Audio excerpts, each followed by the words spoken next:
अजान की आवाज सुनकर चंद्रशेखर आजाद ने तुरंत रोका अपना भाषण। मस्जिद के पास से गुजरा काफिला। अजान सुनते ही चंद्रशेखर आजाद ने बंद कराया माइक। पुलिस अफसरों को मंच से दी सीधी चेतावनी, बोले तुम टेंट उखाड़ोगे, हम सत्ता उखाड़ देंगे। चंद्रशेखर आजाद ने भरी सभा में अधिकारियों की लगाई जमकर क्लास। चंद्रशेखर आजाद ने भरी हुंकार, कहा जुल्म के आगे नहीं झुकेंगे। उत्तर प्रदेश की तपती सड़कों पर इस समय जो सियासी गर्माहट है वो सिर्फ मौसम की वजह से नहीं है। ये गर्माहट है सत्ता परिवर्तन यात्रा की, जिसमें सड़कों पर उमड़ा ये जन सैलाब गवाही दे रहा है कि पश्चिमी उत्तर प्रदेश से उठा ये बवंडर अब रुकने वाला नहीं है। लेकिन इस यात्रा में सिर्फ राजनीति नहीं हुई, बल्कि कुछ ऐसा हुआ जिसने लोगों के दिलों को सीधे छू लिया। यात्रा आगे बढ़ रही थी, पास में एक मस्जिद की मीनार नजर आती है। अचानक लाउड स्पीकर से अजान की आवाज गूंजने लगती है।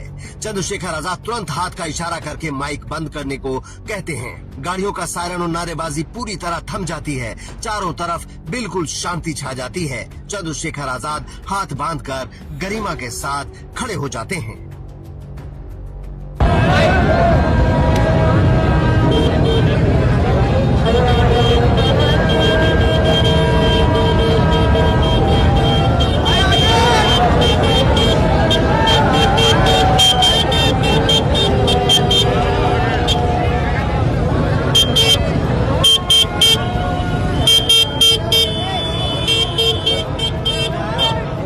सड़कों पर हजारों का हुजूम था, गगनभेदी नारे लग रहे थे। चंद्रशेखर आजाद जब जनता के बीच पहुंचे तो मानो पैर रखने की भी जगह नहीं बची। युवा, बुजुर्ग, महिलाएं, हर कोई अपने इस नेता की एक झलक पाने के लिए बेताब दिखा। तभी चंद्रशेखर आजाद का ये काफिला एक मस्जिद के करीब से गुजरता है। ठीक उसी वक्त मस्जिद से अजान की आवाज फिजाओं में गूंजती है। आमतौर पर ऐसी राजनीतिक रैलियों में शोर नहीं थमता, लेकिन चंद्रशेखर आजाद ने जो किया उसने एक नई मिसाल पेश कर दी। जैसे ही अजान की आवाज चंद्रशेखर आजाद के कानों में पड़ी, उन्होंने तुरंत अपने हाथ उठाए। उनके एक इशारे पर नारे थमे, लाउडस्पीकर बंद हुए और गाड़ियों के सायरन शांत हो गए।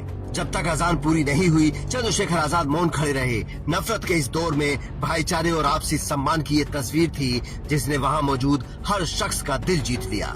लेकिन ये खामोशी सिर्फ अजान के सम्मान के लिए थी। अजान खत्म होते ही चंद्रशेखर आजाद के तेवर पूरी तरह बदल गए। इस बार उनके निशाने पर था स्थानीय प्रशासन और यूपी पुलिस। यात्रा को रोकने के प्रशासनिक प्रयासों, टेंट उखाड़े जाने की कोशिशों और सुरक्षा के नाम पर खड़ी की गई अड़चनों पर चंद्रशेखर आजाद का गुस्सा 7वें आसमान पर पहुंच गया। उन्होंने भरी जनसभा में पुलिस और प्रशासन की जमकर क्लास लगा दी। चंद्रशेखर आजाद ने दो टूक लहजे में साफ कर दिया कि सत्ता की शह पर किया जाने वाला कोई भी जुल्म उनके कदमों को डिगा नहीं सकता। उन्होंने कहा कि कितना भी कोई जुल्म कर ले, हम झुकने वाले नहीं हैं। और सुन लो, आप हमारे टेंट उखाड़ोगे किसी के कहने पर, तो याद रखना कि साल 2027 में हम तुम्हारी सत्ता ही उखाड़ फेंकेंगे। बहुत बहुत धन्यवाद, जिन्होंने इनका बहुत बहुत धन्यवाद। कितना ही जुल्म कर लो, हम जुल्म के खिलाफ बगावत जारी रखेंगे। मेरी बात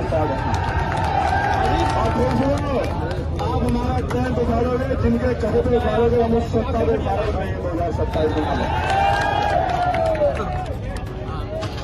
चंद्रशेखर आजाद का ये बयान महज एक राजनीतिक नारा नहीं है, बल्कि उत्तर प्रदेश के आगामी 2027 विधानसभा चुनावों के लिए एक खुली मुनादी है। बिजनौर से शुरू हुई ये यात्रा जैसे जैसे आगे बढ़ रही है, दलित, पिछड़े और अल्पसंख्यक समाज का ये गठजोड़ सूबे की मौजूदा सरकार के लिए बड़ी चुनौती बनता जा रहा है। एक तरफ जहां चंद्रशेखर आजाद अजान का सम्मान कर समाज को भाईचारे का संदेश दे रहे हैं, तो वहीं दूसरी तरफ प्रशासन की जातियों के खिलाफ अपनी आवाज बुलंद कर वो खुद को शोषितों का सबसे बड़ा पहरेदार साबित करने में जुटे हैं। 2027 की लड़ाई के लिए उन्होंने साफ कर दिया है कि वो न रुकेंगे न झुकेंगे।